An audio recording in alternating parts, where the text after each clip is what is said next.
In 1811, Benjamin Rush wrote to John Adams, urging him to repair his broken friendship with Thomas Jefferson.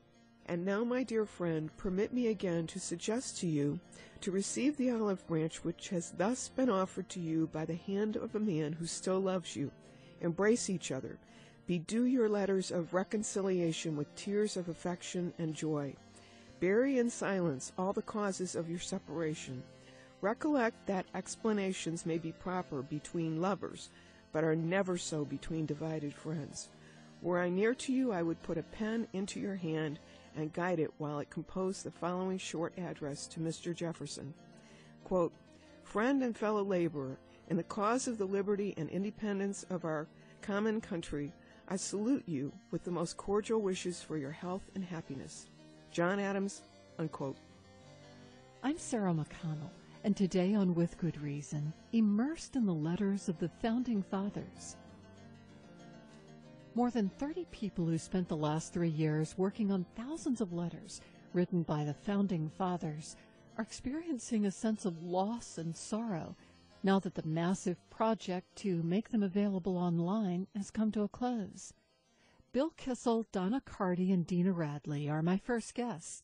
They were part of a team from Documents Compass that proofread and digitized more than 50,000 letters of George Washington, Thomas Jefferson, John and Abigail Adams, and James Madison as one part of a larger National Archives project called Founders Online.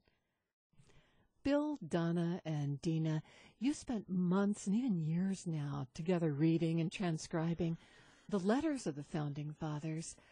You've said you've been deeply moved and maybe even changed by it. Bill, is that fair? Oh, it's very fair. Somewhere in that process, I remember having seen a production of Hamlet, when at the very end the whole stage was full of blood-covered bodies, and then as the lights came down, all the bodies stood up and came to the foreground, and it was as if those people had suddenly, in fact, come alive. And that's exactly how I felt about these letters. I felt as if each one of them individually or collectively should stand up and come forward for what was a curtain call and well-deserved applause. They were just terribly real and personal to me. And Dina, you said they felt maybe less like characters on stage than intimates of yours. This was like a soap opera. I got so involved in the reading, and I was one of the few people that was specialized in Abigail Adams' letters. Her handwriting is a little difficult. I could guess a letter. I could guess what that word was because I became so intimately involved with her writing that I could almost anticipate what she was going to say. What sort of writer was she? Was she emotional? Was she brilliant? She was emotional. That's why I got totally involved in this, because she expressed herself so visually. I mean, if she was angry about something, if she was disappointed in someone, she just said it. Most of what she wrote about were her children and what was going on, her grandchildren. Detailed progress reports, but very involved in all of her children and grandchildren's lives.